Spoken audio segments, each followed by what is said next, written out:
Hey guys, as we kick off today talking about sharing our faith with people, the biggest question that always comes up, and oftentimes our greatest stumbling block, is how do we begin a conversation? And it's a huge topic. It oftentimes instills a bit of fear and hesitation. We don't know what to do. And so it's easy, obviously, to start a conversation with your friends or with people about random things of life. But how do you go from a random topic of life like baseball or the weather or in and out and bring that to something eternal and meaningful as salvation and heaven and hell and these big topics? It's really not as hard as you might think. It requires some faith. The Bible tells us without faith, we cannot please God. But it starts off with that simple step of faith and trusting God that He will be with you every single step. And so kind of two categories that pop up in my mind first are, how do we start a conversation about eternal things with our friends and family?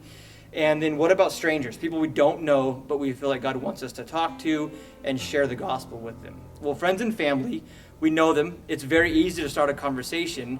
And so you're not learning how to start a conversation, you're learning how to really turn a conversation.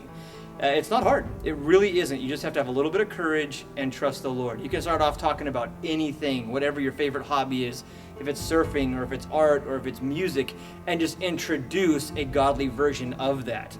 If it's music, you could talk about their favorite band or this new thing going on or a concert maybe you heard of, and then introduce a godly band. Hey, have you heard of this new band? Or hey, at church they talk about worship. And all of a sudden you're at least on eternal topics. And from there, ask them what they think. Hey, what do you think about music? And what do you think about worship or whatever it is? But listen to them. My biggest encouragement to you in starting a conversation is be willing to listen to the conversation. You start it, but very quickly back off and let them share with you as much as you're going to share with them. So with friends, families, people we know, get on a topic that they know, they love, they're comfortable with. You're in. They're on a topic they're already excited about. And turn it towards the gospel. Bring it into view. For a random stranger, it takes a different kind of courage or faith maybe. Definitely a different style, and it really is, as much as in our culture and the way that we've been raised, we don't butt into other people's business. You're not talking to them about their business in regards to their finances or an argument they had with their mom and dad or whatever, but you are talking to them about their soul. And there's a difference. This is God's business. This is not just their business. And so when you start off, you can kind of go for it. They'll respect it. Just say, hey, excuse me, how are you? This is kind of strange, but do you have a couple minutes to talk? I have some questions for you. And ask them about heaven, ask them about hell, but start off with questions. Let them know you're not there just to ram stuff down their throat, but that you really care and you want to hear from them and what they're going through. And at the same time, while you're building that relationship, even honestly within just a few minutes, you can build some kind of a friendship. They're learning to trust you, but you're also learning where they're at and where to start with the gospel. Maybe you don't have to pound sin because they went through something and they know they're messed up and they're not right with God. So you don't have to spend 10 minutes on that. You can go straight for who Jesus is. Or maybe you'll find out that they're really concerned, does heaven exist? Well, now you know where to start and you're there. So with a stranger, don't be afraid. Step out and go for it. God's in those kinds of things. And the last encouragement I'd have for you right now is if you overhear a conversation. Same fear comes in, it's none of my business. I need to keep my mind and my opinion out of it. Remember, Paul said it's as if God was pleading through him. It's not your opinion. It's not your word. It is God prompting you to be involved in what He's doing.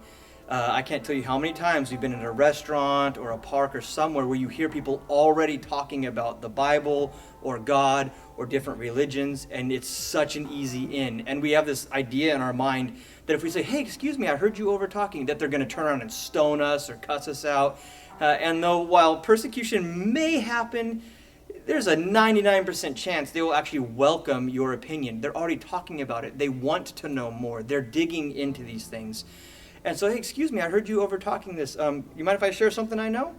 And whether God gives you a little 30-second bit of truth to give them or it turns into an hour-long conversation, it's okay to go up to people that are already engaged in these things. I guarantee you, 99% of the time, they will welcome whatever it is you have to say. They may not grab onto it and embrace it.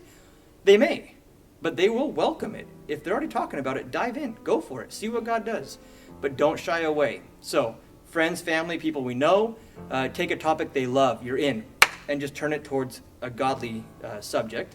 If it's a stranger, don't be afraid to step out in faith, introduce yourself, but listen to them. They'll build trust in you as you're listening to them. and then they will listen to you, and at the same time, you'll know where to start.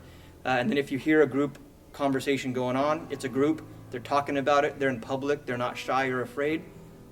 With love and gentleness, reach out, interject, all right? Go for it, though. You'll be blown away at God does.